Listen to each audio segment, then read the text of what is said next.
महत्वपूर्ण सामाजिक समस्या पर आधारित नाटक प्रस्तुत करने जा रहे हैं। आदरणीय उपस्थितजन, आज हम एक महत्वपूर्ण सामाजिक समस्या पर आधारित नाटक प्रस्तुत करने जा रहे हैं। हमारा उद्देश्य केवल जागरूकता फैलाना और समाज को सुधार की दिशा में प्रेरित करना है। इस नाटक में किसी व्यक्ति विशेष, धर्म, समुदाय या राजनीतिक दल की भावनाओं को ठेस पहुंचाने का कोई इरादा नहीं है। हम आपसे अनुरोध करते हैं कि इस प्रस्तुति को जागरूकता और सुधार की भावना से देखें और समझें। धन्यवाद।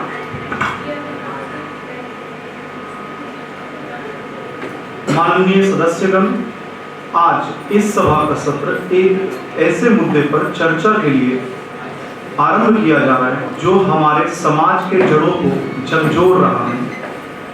यह विषय न केवल हमारी न्याय प्रणाली बल्कि हमारी नैतिकता और सामाजिक मूल्यों पर भी गंभीर प्रश्न चिन्ह खड़े करते हैं। और यह विषय एक गहरी चिंता का विषय है। आइए इस विषय पर गंभीर और सार्थक चर्चा करें। माननीय सदस्य सतीश जी रूलिंग पार्टी की ओर से सर्वप्रथम अपना पक्ष रखें। माननीय अध्यक्ष महोदय, ये शर्मनाक है कि बलात्कार के मुद्दे पर विपक्ष हमेशा हमारी सरकार को दोषी ठहराता है। 2023 में एनसीआरबी के अनुसार 31,677 बलात्कार के मामले दर्ज हुए हैं। क्या सिर्फ सरकार को दोषी ठहराना सही है? ये समाज की सामूहिक जिम्मेदारी है। हर बार सिर्फ सरकार को कटघरे में खड़ा करते हैं। क्या कभी खुद से भी सवाल करते हैं? कानून हमने सख्त किए हैं, पर क्या समाज की मानसिकता पर भी प्रहार करते हैं? माननीय सदस्य प्रिया जी विपक्ष की ओर से अपनी बात रखें। माननीय अध्यक्ष महोदय, 2012 के निर्भया कांड के बाद हमारी सरकार ने सख्त कानून बनाए थे, पर 2023 में मणिपुर, 2020 में हाथरस और 2017 में उन्नाव जैसी घटनाएं आपके शासनकाल में ही हुई है। क्या ये सरकार की विफलता नहीं है? सत्ता के माहौल में गूंजती है शान, पर चीखें दबा दी जाती है बेजुबान। न्याय की देवी भी अब अंधी बनी, राजा के दरबार में इंसानियत चली, वोटों के खेल में मर गई पहचान। क्या यही है इंसाफ? क्या यही है संविधान?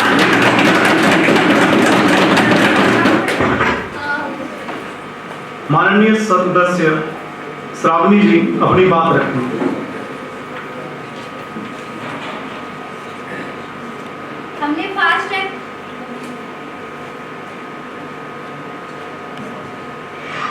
फास्ट ट्रैक कोर्ट बनाए। निर्भया फंड का गठन आपने किया, लेकिन वो सिर्फ कागजों पे था और आपकी सरकार ने सिर्फ 9% उपयोग ही आप महिला सुरक्षा पर कर पाए थे। हमारी सरकार में इस फंड को बढ़ाया गया और लगभग 70% महिलाओं की सुरक्षा पर उपयोग किया और महिलाओं के लिए कई योजनाएं शुरू की। लेकिन जब समाज की मानसिकता ही गंदी हो तो अकेले सरकार क्या कर सकती है? कानून सख्त है पर समाज की सोच ढीली है। हर गली में डर है। क्या ये सिर्फ सरकार की कमी है? माननीय सदस्य आरुषि जी अपना बात रखें। आपकी सरकार में फास्ट ट्रैक कोर्ट का दावा किया गया था, लेकिन 2023 में 33,000 से भी अधिक बलात्कार के मामलों में से केवल 20% मामलों में ही दोषियों को सजा मिली है। ये आंकड़े क्या दर्शाते हैं?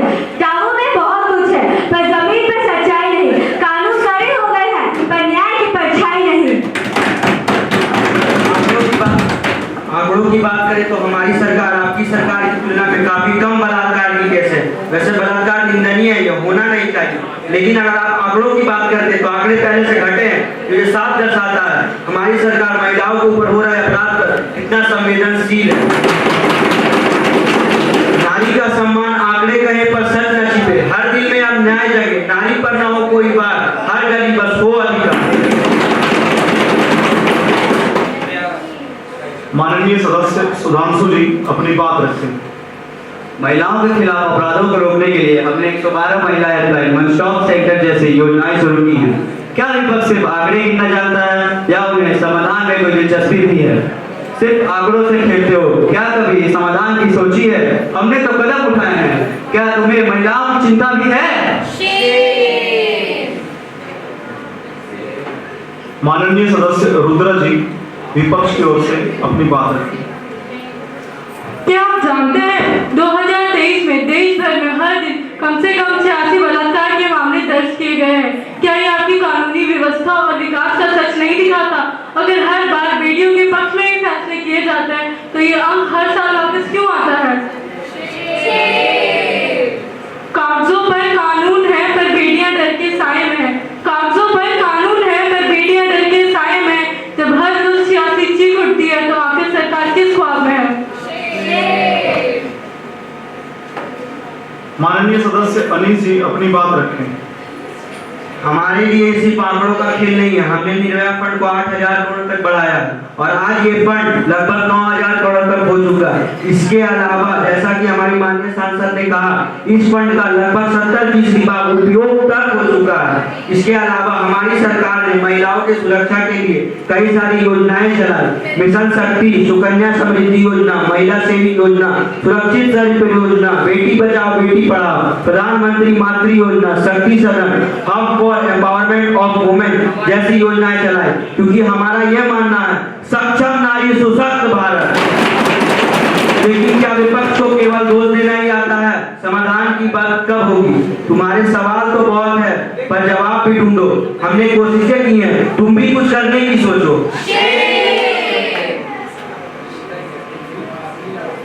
माननीय सदस्य अमीषा जी अपनी बात रखें।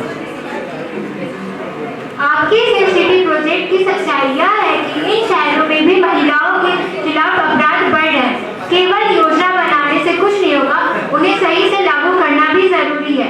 योजनाएं तो बहुत बनी पर असर क्यों नहीं दिखता? कभी सच में झांके, क्या सच्चाई नहीं चुपता? माननीय सदस्य तृप्ति जी अपनी बात रखें।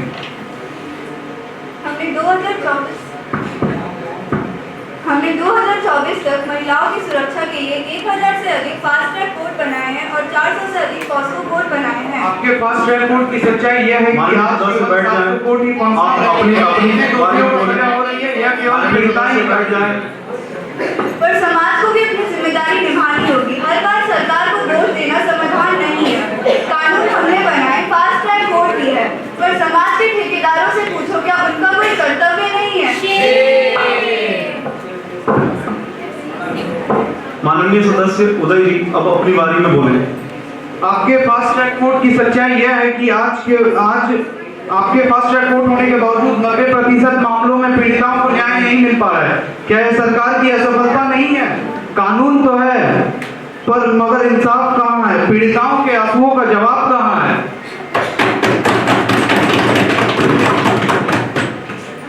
माननीय सदस्य प्रीत जी अपनी बात रखें। जैसा कि हमारे माननीय सांसद ने कहा, हमने फास्ट ट्रैक कोर्ट और महिला सुरक्षा के लिए कई योजनाएं शुरू की हैं, लेकिन अपराधियों को सजा दिलाने के लिए समाज का भी साथ होना चाहिए। विपक्ष को केवल राजनीति करने की आदत है। माननीय अध्यक्ष महोदय, रिपोर्ट के मुताबिक फास्ट ट्रैक कोर्ट में 2022 में जहां 83% और 2023 में 94% मामलों का निपटारा किया गया, वहीं अन्य भारतीय अदालतें यौन शोषण से जुड़ी अपराध में जहां 10% मामलों का निपटारा किया गया। और विपक्ष हमसे सवाल करता है कि हमने किया क्या है?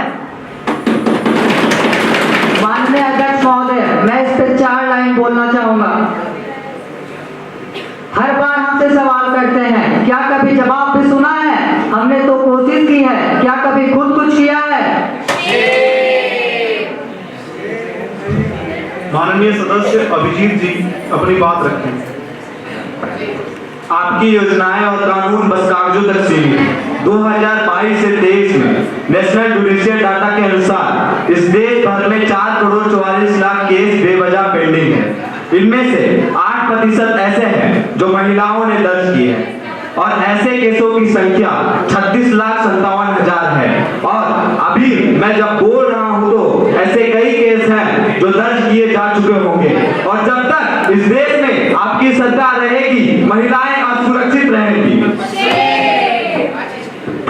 हमने समाज में जागरूकता फैलाने के लिए कई अभियान चलाए हैं, लेकिन जब तक समाज की मानसिकता नहीं बदलेगी तब तक अकेला सरकार आखिर क्या कर सकती है? क्या ये शर्मनाक नहीं कि हम लोग जो एक दूसरे पे दोषारोपण कर रहे हैं उसके विपरीत हम लोग साथ मिल के समाज की मानसिकता को बदलें? और सबसे महत्वपूर्ण बात, हम कैसे भूल सकते हैं कि भारत जैसे देश में जहाँ लाखों देवियों की पूजा अर्चना की जाती है, यहाँ की समाज इतनी घिनौनी हो चुकी है कि ये महीने भर की बच्ची का भी बलात्कार करती है। हर बार सरकार को घेरते हो पर समाज की सोच का क्या? हर बार सरकार को घेरते हो पर समाज की सोच का क्या? क्या हर जिम्मेदारी सरकार की है या कभी खुद को भी पूछा है? माननीय सदस्य खुशी जी अपनी बात रखें। आपकी जागरूकता अभियान केवल शहरों तक ही सीमित है। ग्रामीण इलाकों में महिलाएं आज भी न्याय के लिए तरस रही हैं। क्या ये आपकी नीतियों की विफलता नहीं है? आपकी कानूनी और लंबी चौड़ी बातें केवल आपकी कागजों तक ही सीमित रह जाती है। इस कानून को कागजों से बाहर लाने की सोच है, ना कि वोट कैसे पानी है इसकी। कानून और जागरूकता की बातें केवल शहरों तक ही सिमट गई है। कानून और जागरूकता की बातें केवल शहरों तक ही सिमट गई है। गांव की बेटियां आज भी दर्द से करा रही हैं। माननीय सदस्य अनन्या जी अपनी बात रखें। अगर हम बलात्कार जैसे घृणित अपराधों को केवल सत्तारूढ़ी पार्टी की विफलता से बताकर नजरअंदाज करेंगे तो ये हमारी सामूहिक जिम्मेदारियों से भागने के समान होगा। यह समय है कि विपक्ष और सरकार दोनों को मिलकर एक कड़ी सजा कानून बनानी चाहिए, उनके न्याय पर जोर दें और दोषियों को जल्द से जल्द सजा सुनिश्चित करें। साथ ही समाज में शिक्षा, जागरूकता और नैतिक मूल्यों को बढ़ावा देने के लिए काम करना होगा। संसद के आरोप प्रत्यारोप से ऊपर उठकर इस समस्या के समाधान के लिए ठोस नीतियां बनानी चाहिए, क्योंकि महिलाओं की सुरक्षा की जिम्मेदारी केवल सरकार की नहीं, पूरी जनता की है। माननीय सदस्य राधिका जी अपनी बात रखें। 14 सितंबर 2020 को उत्तर प्रदेश के हाथरस में क्या हुआ था, ये पूरे भारत ने देखा है। हाथरस केस ने भारतीय न्याय प्रणाली की खामियों को उजागर किया है। फॉरेंसिक जांच में 11 दिन की देरी, पीड़िता के परिवार की सहमति के बिना रात में अंतिम संस्कार और पुलिस की असंवेदनशीलता यह दिखाती है कि सुधार आवश्यक है। इस मामले ने जातिगत भेदभाव ने दलित समुदाय के खिलाफ हो रहे असमानता को भी उजागर किया है। क्या यह हमारी लोकतांत्रिक व्यवस्था के लिए शर्मनाक नहीं है? और यह आपकी उत्तर प्रदेश की कानूनी विफलता को भी दिखाता है। उत्तर प्रदेश आज महिलाओं के लिए सबसे ज्यादा असुरक्षित है। माननीय सदस्य आदित्य जी अपनी बात रखें। आप 14 सितंबर 2020 की जो बात करते हैं, जिसकी सभी आरोपियों को सजा मिल चुकी है, पर आप 8 अगस्त 2024 को जो उस पर खामोश है। माननीय अध्यक्ष महोदय, मैं बताना चाहूंगा कि 8 अगस्त 2024 को कलकत्ता के आर्जिकर अस्पताल में क्या हुआ और कैसे राज्य की सरकार और राज्य की पुलिस ने अपराधियों की बचाने की कोशिश की है। कलकत्ता मामले ने एक बार फिर यह दिखा दिया है कि महिलाओं के लिए कार्यस्थल कितना असुरक्षित है। ये जिम्मेदारी किसकी है?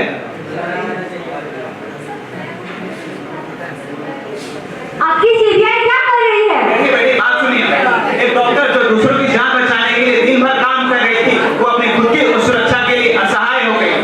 पर विपक्षी पार्टियां इस पर भी खामोश हैं। आप ना केवल कलकत्ता पर खामोश हैं, आप जोधपुर पर भी खामोश हैं, आप करौली पर भी खामोश हैं, आप दौसा पर भी खामोश हैं, आप उदयपुर पर भी खामोश हैं, आप मुर्शिदाबाद पर भी खामोश हैं, आप कोल्लम पर भी खामोश हैं, आप मालदा पर भी खामोश हैं, आप नदिया पर भी खामोश हैं, आप कोची पर भी खामोश हैं, आप हजारीबाग पर भी खामोश हैं, आप झारखंड पर भी खामोश हैं।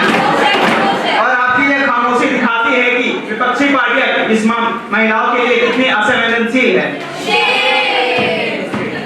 आप कोलकाता के रेप केस के बारे में कहते हैं। जब आपकी ये पार्टी के मेंबर ने हमारी महिला पहलवान के साथ गलत किया, पहले तो आपने अभी तक उसे अपनी पार्टी से नहीं निकाला। क्या इस बारे में जवाब देंगे आप? आखिर किस केस में जवाब देंगे? हाथरस में जवाब दो, उन्नाव में जवाब दो, रेवा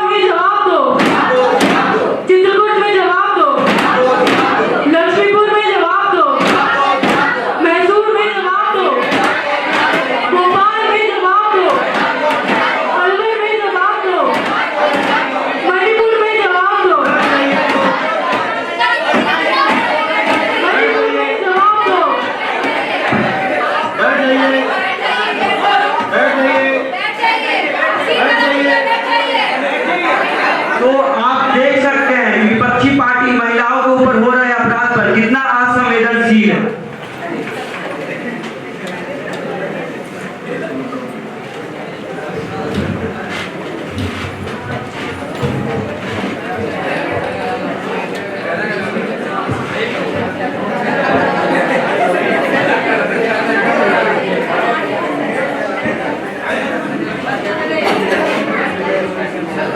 आदरणीय उपस्थित जन, इस नाटक का उद्देश्य केवल एक प्रस्तुति न समझें। यह समाज का एक कड़वा सच है जिसे हम सभी किसी न किसी रूप से हर तरह से जुड़े हुए हैं। आज हम लोग सिर्फ जाति और धर्म के नाम पे बंट के रह गए हैं। कभी भी अगर कहीं पे भी कोई घटना होती है तो सबसे पहले मन में यह सवाल आता है कि घटना किस जाति के साथ हुआ है, अपराध करने वाला किस धर्म का था, किस राज्य में हुआ है, उस राज्य की सरकार क्या है। ये मानसिकता समाज को बहुत गहरी खाई में लेके जाती जा रही है। और आज हालात ये है कि लोग जब कहीं पे भी घटना होती है तो सबसे पहले ये देखते हैं कि क्या उस राजनीतिक पार्टी के साथ मेरा कोई स्वार्थ जुड़ा हुआ है। अगर स्वार्थ जुड़ा हुआ है तो हम चुप हो जाते हैं, और अगर स्वार्थ नहीं जुड़ा हुआ है तो हम लोग सोशल मीडिया पे कैंपेन चलाते हैं, उसके खिलाफ बोलते हैं, लेकिन अपने पार्टी के खिलाफ कभी बोल नहीं पाते हैं। और आज इस घटना ये जो समाज के अंदर होती जा रही है, इसके लिए जिम्मेदार सिर्फ राजनीतिक पार्टी है और आम जनता है। क्योंकि राजनीतिक पार्टियां हमेशा ये देखती है कि उनकी वोट बैंक कैसे सेफ रहे। क्योंकि अगर घटना हुआ तो सबसे पहले वो देखते हैं कि कहीं पे अपराधी उनके वोट बैंक को खतरा तो नहीं देती है। अगर खतरा नहीं देती है तब तो उस पर बात करेंगे, अदरवाइज वो चुप हो जाएंगे। सत्ता पक्ष के विपक्षी राज्यों के ऊपर उंगली उठाते हैं, वही विपक्ष के राज्यों के लोग सत्ता पक्ष पे उंगली उठाते हैं, पर कभी भी कोई अपने गिरबान में झांक के नहीं देख पाता है। और इस घटना के लिए हम आम जनता भी कम दोषी नहीं है।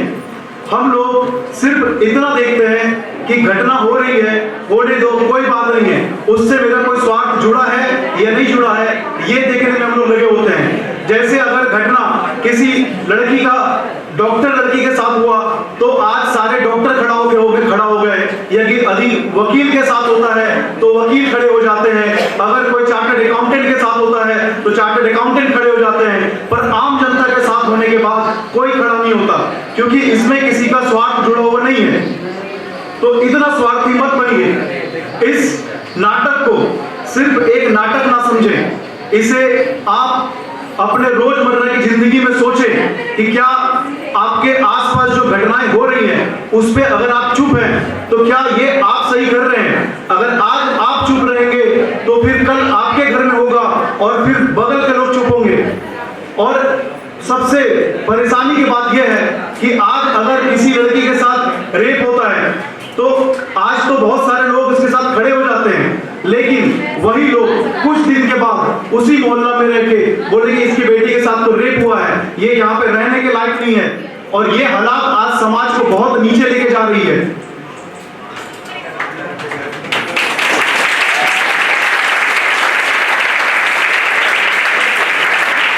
और लास्ट 4 लाइन बस इतना कहना चाहेंगे, वो जो डर फैलाते हैं अंधकार में, वो जो डर फैलाते हैं अंधकार में, उनका अस्तित्व मिटे संसार में। हर बेटी का सपना हो सरकार, धरती पर हर वैसी का हो